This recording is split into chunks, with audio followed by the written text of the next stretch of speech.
Cleopatra. Say the name slowly. Cleopatra. Not just a woman, not just a ruler, but a fault line, because no one asks this question casually. Was Cleopatra black? They ask it when they're tired. They ask it when history feels rigged. They ask it when identity feels policed. And the reason this question never goes away is because it's doing more work than it should. It's trying to carry history, race, pride, grief, fatigue all at once. So before we answer anything, we have to be honest about what kind of question this is. This isn't a question about Cleopatra. It's a question about belonging. Egypt before Cleopatra. What this civilization actually was. Ancient Egypt was not mystical first and political later. It was political from the beginning. The earliest historical object we have, the Nama palette, is not mythology. It is a state record. It documents territorial unification, violence as authority, symbolic power, administrative order. Egypt did not invent writing to express spirituality. It invented writing to manage land, labor, grain, taxation, armies. Hieroglyphs were not secrets. They were paperwork carved in stone. And when you actually study how hieroglyphs function, something becomes unavoidable. They encode roles, offices, actions, and relationships, not race. There is no hieroglyph for black person. There is no hieroglyph for white person. There is king, priest, scribe, foreigner, enemy, god. Egypt organized the world by function and order, not phenotype. Copy of DG 3541 _ Egyptian hieroglyph. That matters more than people realize. Pharaoh is not an Egyptian word. Let's pause on something most people miss. The word pharaoh is not Egyptian. It comes from the Egyptian phrase per-aa, meaning great house. Originally, it referred to the institution, not the man. Over time, Greeks and later writers collapsed the house into the ruler. So when we say pharaoh, we are already speaking through a foreign linguistic filter, just like hieroglyph, a Greek word, obelisk, Greek again, Egypt itself, Greek, Aegyptos. The Egyptians never called their land Egypt. They called it Kemet, the Black Land, referring to the fertile soil of the Nile, not skin color. So before we even get to Cleopatra, we have to admit something uncomfortable.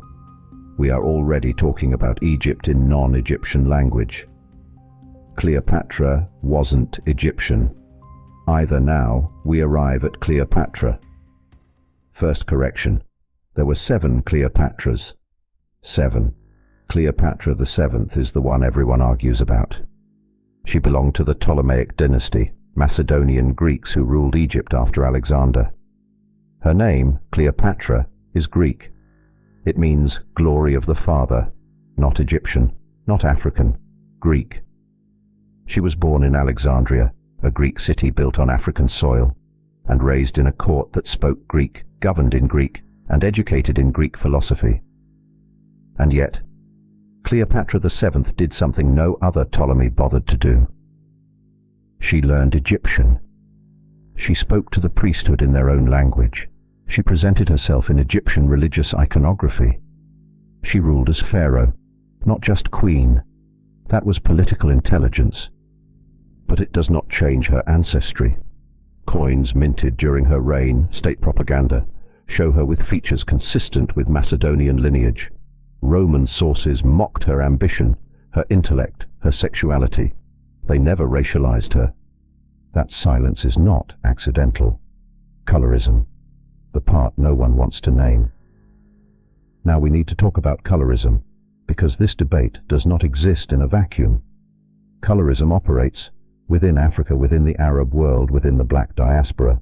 Modern Egypt is not racially neutral. Contemporary Egyptian identity is shaped by Arabization after the Islamic conquests, linguistic dominance of Arabic nationalism tied to the Arab world distancing from sub-Saharan Africa. Skin tone still maps onto class, region, and power. Upper Egypt, Nubians, Sudanese migrants, color still matters. So when modern Egyptians reject the idea of Cleopatra being black, that reaction is not purely historical. it is also political. Just as when people in the diaspora insist Cleopatra must be black, that insistence is not purely historical either. It is emotional. Black fatigue and symbolic Egypt. This is where fatigue enters. Black fatigue. The exhaustion of constantly being asked to justify intelligence, civilization, governance, history. So Egypt becomes symbolic, not because Egypt needs to be claimed, but because Egypt cannot be erased.